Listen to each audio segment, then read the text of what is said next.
patients on average do you have here coming in? The whole hospital is 514 beds.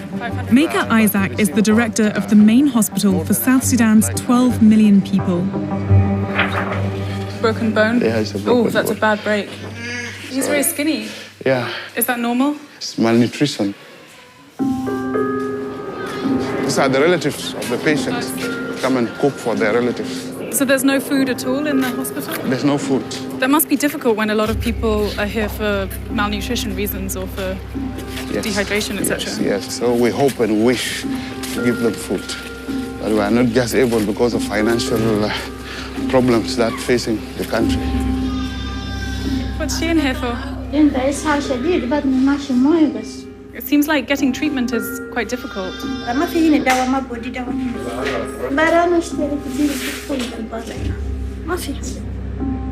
Without food, medicine or electricity, South Sudan's largest hospital is clearly failing its patients. You have enough funding here? I mean, for you guys to get paid and everything? No? You know how much I get a month?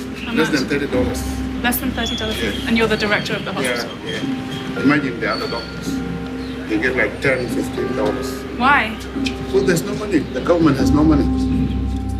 While South Sudan struggles to provide the most basic services, it's sitting on some of the largest oil reserves on the continent. Mading Noor is a journalist whose family members fought and died in the war for independence. The economy is struggling because the oil prices are declining, and South Sudan is a country that is almost entirely dependent on oil. It has tremendous effect.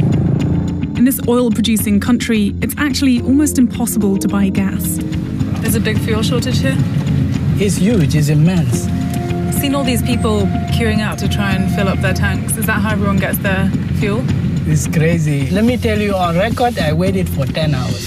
10 hours? 10 hours and I didn't get it. So where's everyone getting their fuel? There is the black market. So these guys are all selling gas? Yeah. Let's see. That come?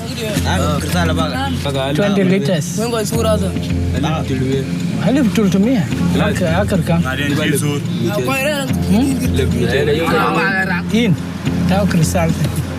A single bottle of fuel costs more than the monthly salary of most people in South Sudan. Despite at least 3.5 billion barrels in oil reserves, the economy is now completely crippled. A far cry from what was expected when the country gained its independence. Were you here on Independence Day? Absolutely. I was here, and this place was filled up with people.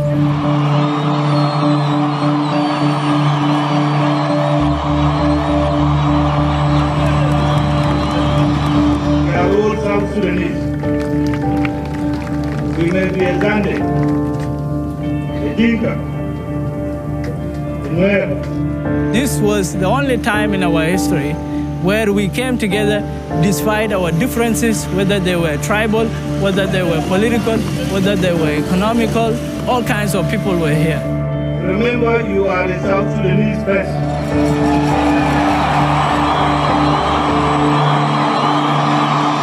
Just like a wedding night, when the honeymoon fades, the real problems, they kick in. And it was just a matter of 3 years, and the country erupted in war. December 15, 2013, there was a brewing power struggle between Salva Kiir Mayardit, the president of South Sudan. I promise you today that justice will prevail. And Riek Machar, the former first vice president. President Salva Kiir has been corrupted by power. And of course, at the center of power is oil, it's money. It became a conflict along tribal lines. The Dinka, where the president comes from, and the Nuer, where the former first vice president comes from. And that engulfed the whole country. With the country's two largest tribes divided by their loyalty to the president and the vice president, the world's newest country split along ethnic lines. This is not the country we fought for. We were fighting for a future where there is peace, there is stability, there is prosperity.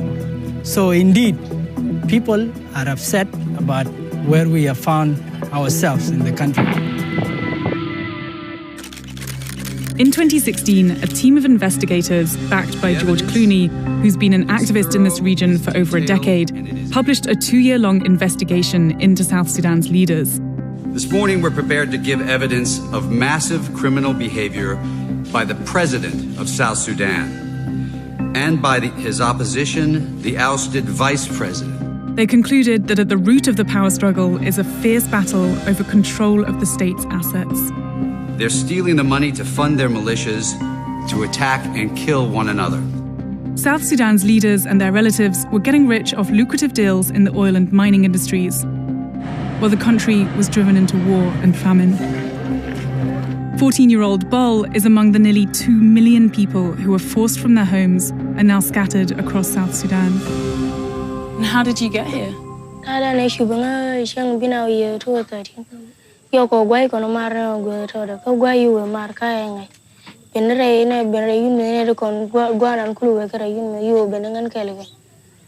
you think about your family a lot?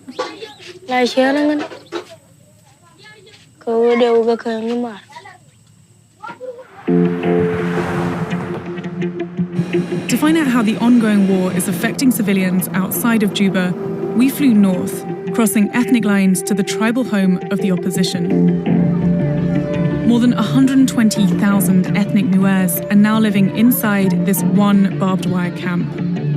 UN peacekeepers protect them from their own government. Half of them are children like Isaac, who fled ethnic slaughter by government soldiers.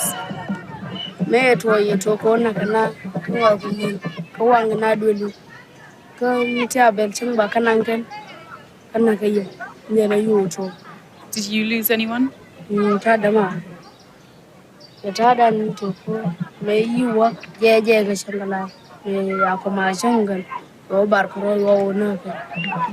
you talked to anyone about how you feel? I mean, I can tell you're upset and you're thinking about your brother.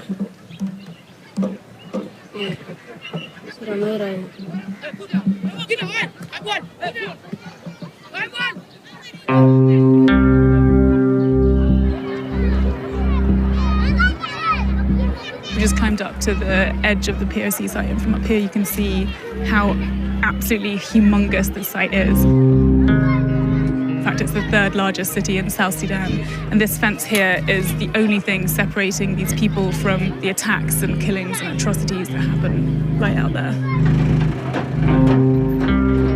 Even inside the camps, food is scarce. Civilians, mostly women, are forced to leave the camp every day to collect firewood, which they can then sell to purchase food.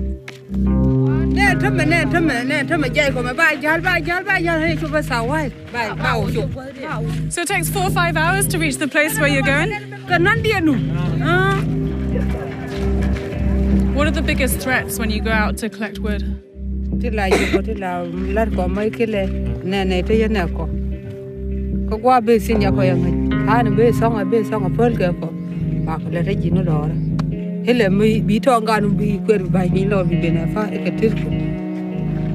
is it that's beating and raping?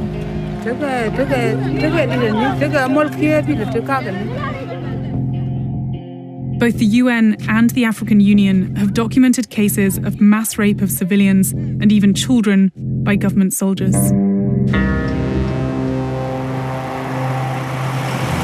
When the UN mission in South Sudan does out with a Mongolian battalion, the security situation around Bantu has been pretty precarious recently, and so these peacekeepers are frequently having to head out on patrols to go and assess what's going on. The territory around the camp has changed hands several times during the conflict. Right now, it's government soldiers that are controlling this town. There's so many soldiers loitering around this one tiny little village, and several extremely young-looking kids with guns.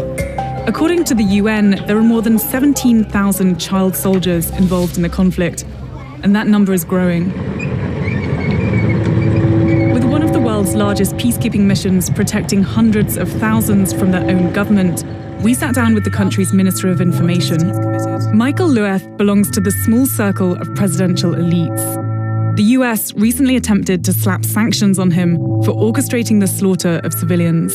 Can you explain what the current state of South Sudan is in your eyes? Well, the current state of South Sudan in terms of human rights is okay.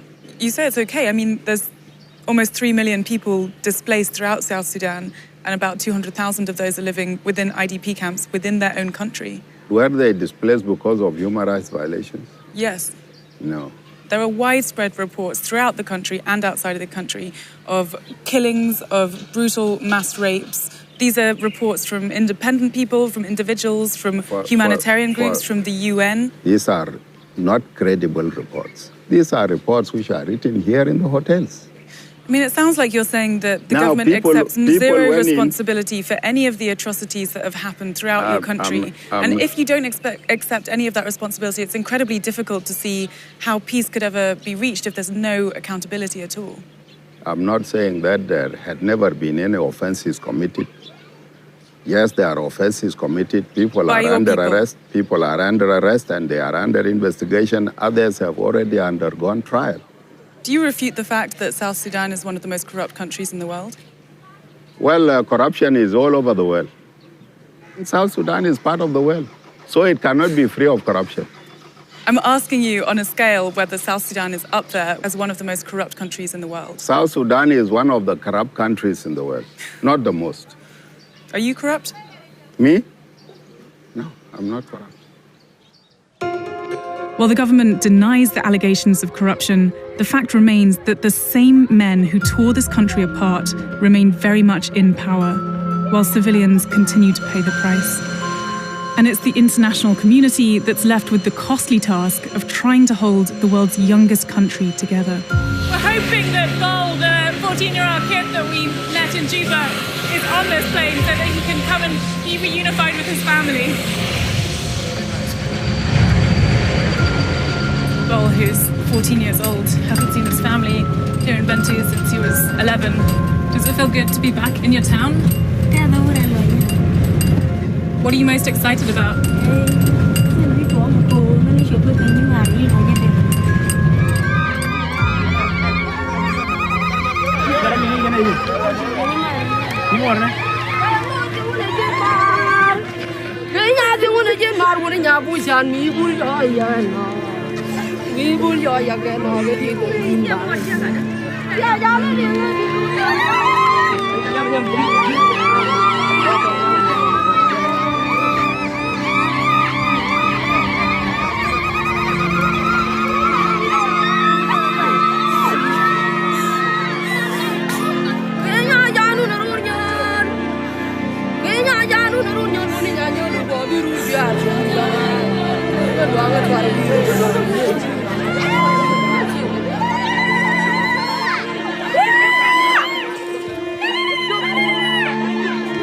Who are these people outside? How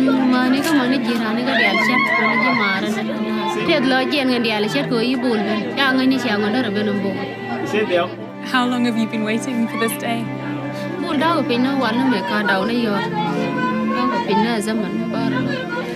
Lo chứ có vậy chụp, khi nuôi nó cứ trả lo em đi để lo người chụp, coi vậy chụp lắm.